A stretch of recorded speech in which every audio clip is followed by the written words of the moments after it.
Hello everyone. We are live from the SDG Media Zone here at UN headquarters in New York, and it's my pleasure to introduce the next session, a conversation with Selwin Hart, the Secretary General's Special Advisor on Climate Action, moderated by Danielle Mulder, the Director of Sustainability of the BBC.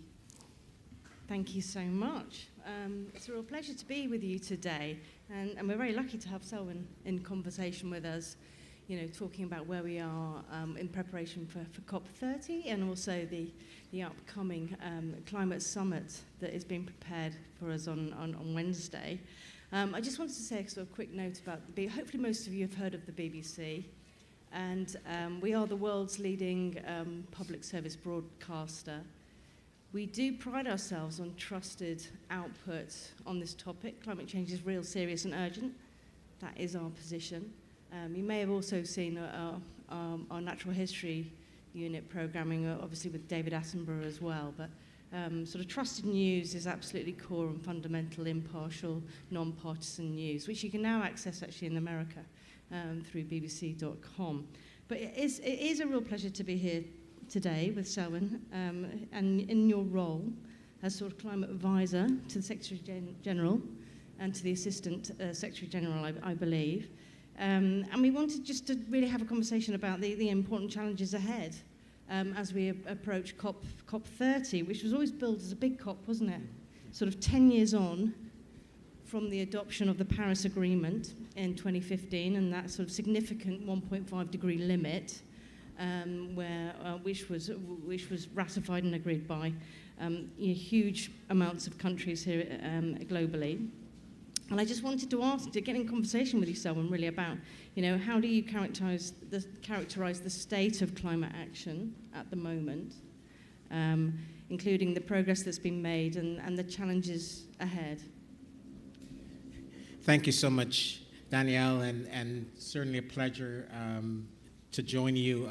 I've read so much about you and about your distinguished career. And to answer your question about the state of climate action, I would say it's both mixed and complicated. 10 years on from the Paris Agreement, we've made progress. Progress has been made. It's the 10th anniversary of the Paris Agreement. It's also the year when countries are mandated under this agreement to submit their new national climate plans.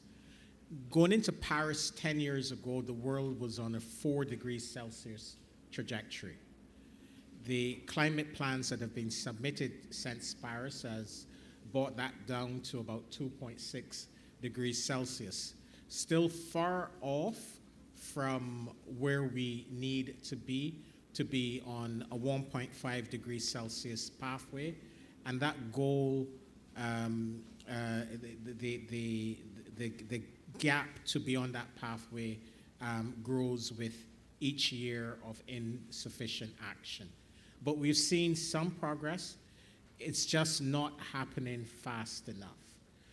The good news is that we have the tools and the solutions to get us on that pathway. 10 years ago, it took a week to deploy 1 gigawatt of solar. Last year, it took 19 hours, less than a day. So the pace of the energy transition is accelerating at an unprecedented rate. We're seeing not only record deployment of clean energy technologies, but investments between fossil fuels and clean energy 10 years ago were virtually equal. I believe with fossil fuels, more investments going into fossil fuels. The IEA estimates that this year, investments in clean energy will be double investments in fossil fuels. Investments in clean energy will be about $2.2 trillion in clean energy investments. So we're seeing the solutions being deployed. The challenge is it's not happening fast enough. So this COP30 really has to be a moment where we take our feet off the brakes and it's all about acceleration and scale. Acceleration and scale. And COP30 really needs to be that COP that provides that really important signal that the solutions are ready. We need to accelerate, and we also need to deliver these solutions at scale.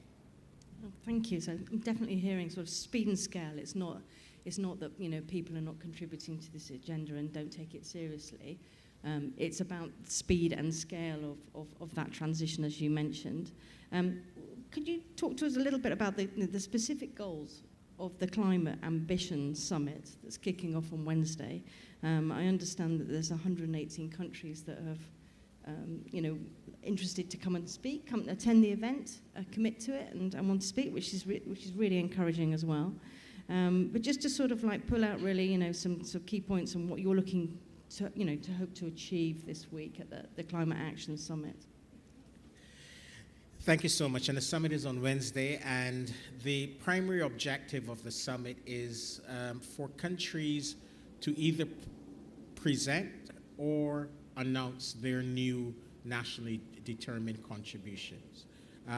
This Secretary General decided to create a political moment during high-level week for leaders to present or announce their new NDCs. The NDCs are at the heart of the Paris Agreement, and it's absolutely critical that as many countries as possible present them as early as possible, that they are as ambitious as possible to show the progress that we're making towards the goals of the Paris Agreement. We know that the G20, the 20 largest economies, they account for about 80% of global emissions. And the ambition level of the NDCs, or the climate targets from the G20, really matters and will largely tell us how close we are to meeting that goal, that 1.5 degree goal of the Paris Agreement. But we also know that for some countries within this group of the G20, they have this traditional approach of under-promising internationally and over-delivering domestically. And we've seen that play out in real terms over the course of the last 10 years. For example, India achieved its NDC target, or a component of its large NDC target, 50% of non-fossil fuels in the electricity generation mix, 5 years in advance.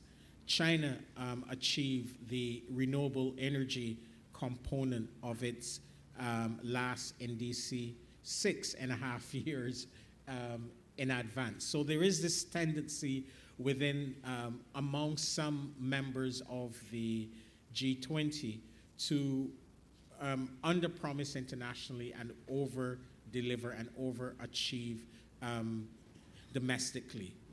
We're hoping that countries move away from this tendency and put a number or targets on the table that are aspirational but also achievable. But we'll wait and see. But clearly, what we're seeing in the real economy, the NDCs are an important indicator, but they're not the only indicator. What we're seeing in the real economy, in these large emerging economies and members of the G20, is an acceleration of the energy transition. The second objective,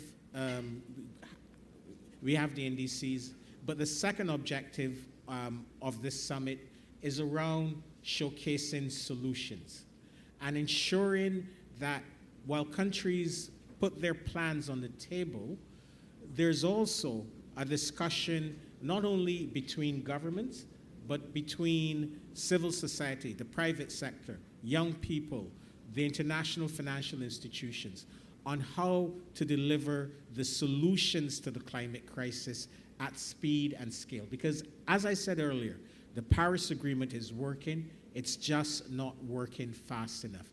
And the next decade needs to be a decade of acceleration where we deploy the proven solutions at pace and scale. Thank you. Very, very clear. Just in terms of the solutions, because we talk a lot about the energy transition, don't we, and the sort of shift away from fossil fuels to renewables, and the pace of that is so encouraging, isn't it, that's happening globally. What about the role of nature and this sort of intersection with sort of natural capital solutions and nature-based solutions that always also come into this achievement of what we're trying to achieve in terms of limiting to 1.5 degrees? You made an excellent point, and investing in nature and natural capital is absolutely key to solving and addressing the climate crisis. And we know that nature-based solutions are not only good for mitigation, for helping us to helping to absorb carbon, they're also good for adaptation. Right? If you, excuse me, but I want to put on my island hat, right?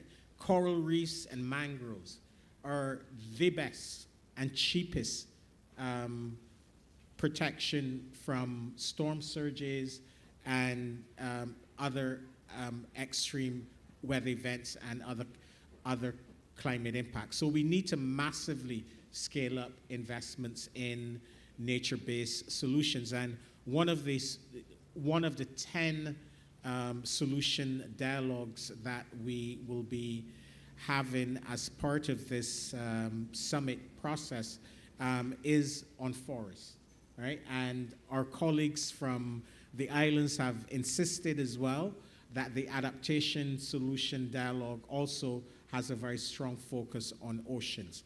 And we're hoping that the outcomes from these solution dialogues will then feed into COP30, and we're working very closely with our Brazilian friends and COP30 hosts to ensure that there's a natural progression from the outcomes here in September at the Secretary General's Climate Summit to the Leaders Summit at COP30 and COP30 itself.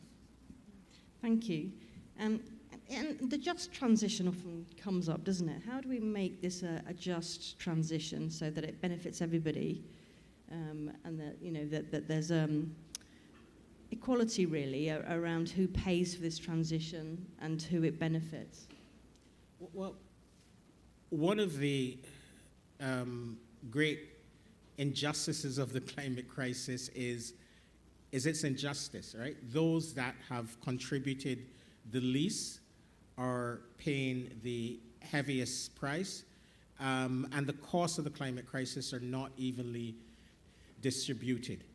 And the cost of the climate crisis, the world's richest 1%, for example, they emit more than 66% of the world's population. And you have the fossil fuel industry continuing to reap record profits.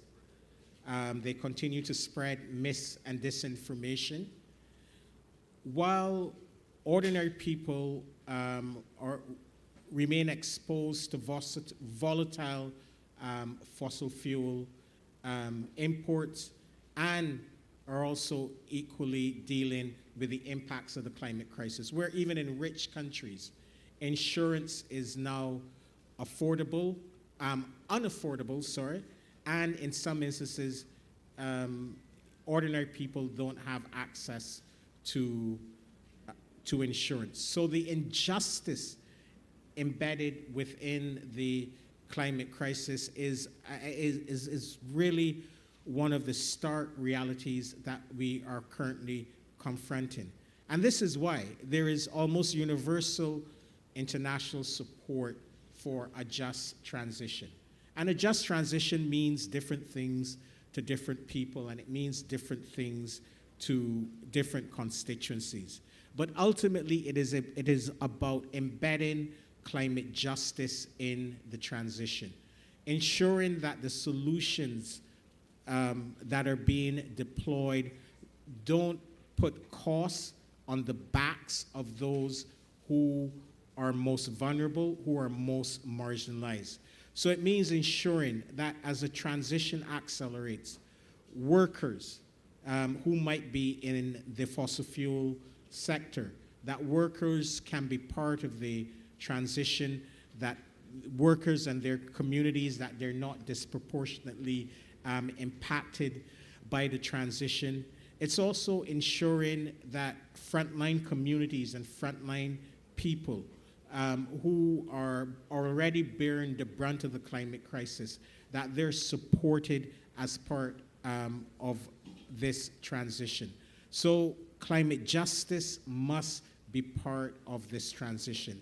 And we believe that if the transition is managed well, if it's planned, if it's financed, it can be a just transition, a transition that helps to reverse some of the inequalities that we're currently facing. And I'll give another example. Africa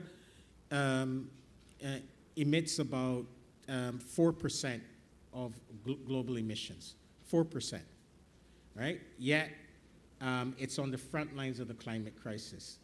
You have Africa is warming faster than the global average.